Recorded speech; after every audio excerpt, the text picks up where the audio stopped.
नमस्कार, प्रादेशिक समाचार के साथ मैं उदय शंकर झा। पहले मुख्य समाचार। प्रधानमंत्री नरेंद्र मोदी ने की सर्वदलीय बैठक, कहा किसानों के मुद्दों को बातचीत के जरिए सुलझाने की सरकार की कोशिशें लगातार जारी। मुख्यमंत्री हेमंत सोरेन ने की राज्य में रहने वाले टाना भगत समुदाय के लोगों को प्रति वर्ष वस्त्र भत्ता के रूप में 2,000 रुपए देने की घोषणा। राज्य के गिरिडीह और खूंटी में खोले जाएंगे 2 नए मेडिकल कॉलेज। स्वास्थ्य सचिव के सोन ने कहा, जल्द भेजा जाएगा केंद्र को प्रस्ताव। और कृतज्ञ राष्ट्र ने राष्ट्रपति महात्मा गांधी को पुण्यतिथि पर दी श्रद्धांजलि। राज्य में भी श्रद्धांजलि सभाओं का आयोजन। अब समाचार विस्तार से। कोविड-19 महामारी के खिलाफ देश एकजुट होकर लड़ रहा है। आप भी हमारे साथ सुरक्षा और बचाव के 3 आसान एहतियाती उपायों का संकल्प लें। मास्क पहने, 2 गज की दूरी है जरूरी, सुरक्षित दूरी बनाए रखें, हाथ और मुंह साफ रखें। प्रधानमंत्री नरेंद्र मोदी ने आज आश्वस्त किया कि सरकार कृषि कानूनों के मुद्दे पर खुले दिमाग से आगे बढ़ रही है। उन्होंने कहा कि सरकार का रूप वैसा ही है जैसा 22 जनवरी को था और कृषि मंत्री द्वारा दिया गया प्रस्ताव अभी कायम है। संसद के बजट सत्र पर सर्वदलीय बैठक को संबोधित करते हुए श्री मोदी ने दोहराया कि कृषि मंत्री बातचीत को आगे बढ़ाने के लिए केवल एक फोन पर उपलब्ध हैं। विभिन्न नेताओं द्वारा 26 जनवरी की दुर्भाग्यपूर्ण घटना का उल्लेख करने पर प्रधानमंत्री ने कहा कि कानून अपना काम करेगा। संसदीय कार्य मंत्री प्रहलाद जोशी ने कहा कि संसद बजट सत्र में 33 विधेयक और 5 वित्तीय मामले पेश किए जाएंगे। उन्होंने कहा कि पूरा सत्र मूल रूप से केंद्रीय बजट 2021-22 से संबंधित वित्तीय कामकाज पर केंद्रित होगा। बजट सत्र में राष्ट्रपति के अभिभाषण पर धन्यवाद प्रस्ताव पर चर्चा, आवश्यक विधायी कार्य और अन्य कामकाज होंगे। उन्होंने कहा कि केंद्रीय बजट 2021-22 सोमवार को 11 बजे लोकसभा में पेश किया जाएगा। राज्य में रहने वाले टाना भगत समुदाय के लोगों को सरकार वर्ष में एक बार वस्त्र भत्ता के रूप में 2,000 रुपए देगी। मुख्यमंत्री हेमंत सोरेन ने रांची के बनहोरा में टाना भगत अतिथि गृह के उद्घाटन समारोह में इसकी घोषणा की। मुख्यमंत्री ने कहा कि आने वाले दिनों में राज्य के विकास में बेहतर परिवर्तन देखने को मिलेगा। कि इस राज्य में जितने भी टाना भगत हैं, उन सभी लोगों को उनके कपड़े पहनावे के लिए, जैसे सरकारी कर्मचारियों को वर्दी के लिए वर्दी भत्ता देते हैं, वैसे ही हर साल हर टाना भगत को वर्दी के लिए हम लोग राशि उपलब्ध कराने का काम करें, साल में एक बार सभी लोगों को, ताकि आप उस राशि से अपने लिए कपड़ा लत्ता खरीद सकें। सब्सिडी नहीं, हम आपको कपड़े के लिए अभी 2,000 रुपए हर साल हर टाना भगत को दिया जाएगा। केंद्रीय स्वास्थ्य मंत्रालय ने राज्यों से कहा है कि वे फरवरी के पहले सप्ताह से कोरोना के खिलाफ लड़ाई में शामिल अग्रणी पंक्ति के कार्यकर्ताओं को टीके लगाना शुरू करें। स्वास्थ्य मंत्रालय के अपर सचिव मनोहर अगनानी ने राज्यों को लिखे पत्र में कहा कि संबंधित मंत्रालयों के सहयोग से राज्यों के अग्रणी कार्यकर्ताओं के डेटाबेस को अपडेट किया जा रहा है। राज्य में कोविड-19 टीकाकरण अभियान सुचारू रूप से चल रहा है। प्रथम चरण में अब तक करीब 33,000 स्वास्थ्य कर्मियों को टीके लगाए जा चुके हैं। अभी तक इस टीके का कोई दुष्प्रभाव का गंभीर मामला सामने नहीं आया है। कल 8,759 लोगों को टीके लगाए गए। टीकाकरण के मामले में पलामू जिला पहले स्थान पर है, जहां लक्ष्य के 80% लोगों को टीके लगाए गए। दूसरे स्थान पर बोकारो है, जहां का प्रतिशत 78 है। फिलहाल राज्य में 162 केंद्रों पर टीकाकरण अभियान चल रहा है। इस बीच राज्य में कल 86 रोगियों के ठीक होने से स्वस्थ होने की दर बढ़कर 98.56% हो गई है। राज्य में अब तक 1,16,904 मरीज इस महामारी से स्वस्थ हो चुके हैं। कोविड के सक्रिय मामलों में निरंतर कमी आ रही है। इस समय कुल सक्रिय मामले 628 है। कोरोना वैक्सीन की तीसरी किस्म बहुत जल्द भारत में उपलब्ध हो जाएगी। भारतीय सीरम संस्थान के कार्यकारी अधिकारी आदार पूनावाला ने बताया कि कंपनी ने नोवावैक्स की वैक्सीन कोवावैक्स के परीक्षण के लिए आवेदन किया है। एक ट्वीट में उन्होंने कहा कि देश में जून 2021 तक कोवावैक्स टीका मिलना शुरू हो सकता है। नोवावैक्स द्वारा जारी बयान के अनुसार ब्रिटेन में कोवावैक्स के तीसरे चरण में परीक्षण में इसे 89.3% सफल पाया गया। ब्रिटेन में कोरोना के उच्च संक्रमण और इसके नए स्ट्रेन के सामने आने के बावजूद कोवावैक्स काफी असरदार सिद्ध हुआ है। इसका परीक्षण ब्रिटेन सरकार के वैक्सीन टास्क फोर्स की सहायता से किया गया था।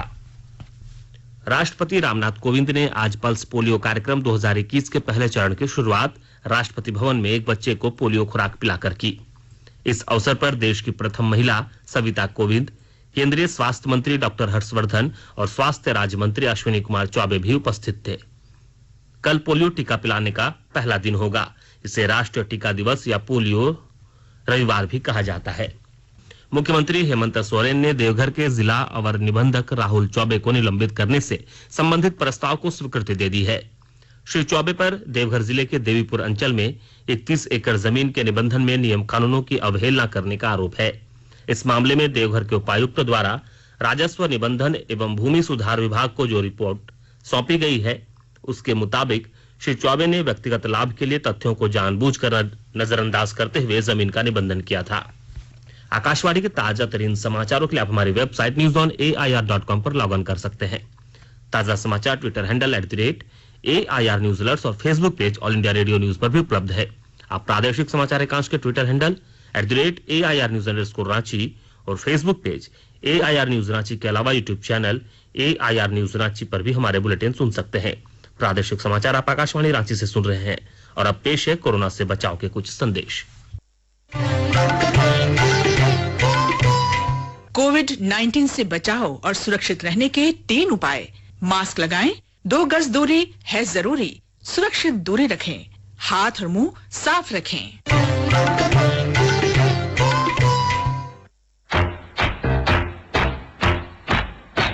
चलो मिलकर शुरुआत करें, चलो एक फैसला आज करें, मास्क नहीं तो टोकेंगे, कोरोना को रोकेंगे, चलो इस वादा करते हैं, चलो कुछ वादा करते हैं, मास्क नहीं तो टोकेंगे, कोरोना को रोकेंगे। भारत सरकार द्वारा जनहित में जारी। हर साल लाखों लोग सड़क दुर्घटनाओं की वजह से अपनों से दूर हो जाते हैं। इस 18 जनवरी से 17 फरवरी नेशनल रोड सेफ्टी मंथ में आइए हम संकल्प लें कि सड़क पर पैदल चलते हुए 2 व्हीलर या 4 व्हीलर ड्राइव करते समय ट्रैफिक के इन नियमों का पालन अवश्य करें। जेब्रा क्रॉसिंग का इस्तेमाल करें। गाड़ी चलाते समय ओवर स्पीडिंग ना करें। अपनी गाड़ी मोड़ते समय ब्लिंकर्स का इस्तेमाल अवश्य करें। 2 पहिया वाहन चलाते समय मोबाइल का इस्तेमाल करना दंडनीय अपराध है। 18 साल से कम उम्र के बच्चों को मोटरसाइकिल या कार चलाना गैर कानूनी है। आपके बच्चों की सुरक्षा की जिम्मेदारी आपकी है। छोटी उम्र में गाड़ी देकर बच्चों के जीवन को खतरे में न डालें। कार चलाते समय सीट बेल्ट का और 2 पहिया वाहन चलाते समय हेलमेट का इस्तेमाल जरूर करें। सड़क दुर्घटना में घायल होने वाले किसी भी व्यक्ति की यथासंभव सहायता करें। अपने सामाजिक दायित्व का पालन करते हुए उन्हें प्राथमिक उपचार देकर जल्द से जल्द अस्पताल ले जाएं। परिवहन विभाग, झारखंड सरकार द्वारा जनहित में प्रसारित। प्रादेशिक समाचार में आपका एक बार फिर स्वागत है। राज्य में 2 नए मेडिकल कॉलेज खोले जाएंगे। इसके लिए गिरिडीह और खूंटी जिले में जमीन चिन्हित कर ली गई है। राज्य के स्वास्थ्य सचिव के सोन ने आज रांची स्थित सूचना भवन में प्रेस कॉन्फ्रेंस कर इसकी जानकारी दी। उन्होंने बताया कि इसी वित्तीय वर्ष इसका प्रस्ताव केंद्र सरकार को भेजा जाएगा। श्री सोन ने कहा कि ग्रामीण स्वास्थ्य व्यवस्था को बेहतर बनाना सरकार की प्राथमिकता है। इसके लिए पीएचसी और सीएचसी में चिकित्सकों की कमी को दूर कर वहां बुनियादी सुविधाएं बहाल करने के लिए कदम उठाए जा रहे हैं। राष्ट्रपिता महात्मा गांधी की 73वीं पुण्यतिथि पर देश भर में आज श्रद्धांजलि सभाओं का आयोजन किया गया। आज ही के दिन 1948 में महात्मा गांधी की गोली मारकर हत्या कर दी गई थी। इस दिन को शहीद दिवस के रूप में मनाया जाता है। इस अवसर पर राष्ट्रीय राजधानी दिल्ली में राजघाट पर महात्मा गांधी की समाधि पर सर्वधर्म प्रार्थना सभा आयोजित की गई। राष्ट्रपति रामनाथ कोविंद ने महात्मा गांधी को उनकी पुण्यतिथि पर श्रद्धांजलि अर्पित की है। अपने संदेश में उन्होंने कहा है कि लोगों को गांधी जी के आदर्शों को अपनाना चाहिए। प्रधानमंत्री नरेंद्र मोदी ने श्रद्धांजलि अर्पित करते हुए एक ट्वीट संदेश में कहा है कि बापू के आदर्श आज भी करोड़ों लोगों को प्रेरणा देते हैं। उन्होंने कहा है कि उनके बलिदान दिवस पर हम उन महान महिलाओं और पुरुषों के बलिदान को याद करते हैं जिन्होंने अपना जीवन भारत की स्वतंत्रता और प्रत्येक भारतीय के कल्याण के लिए समर्पित किया है।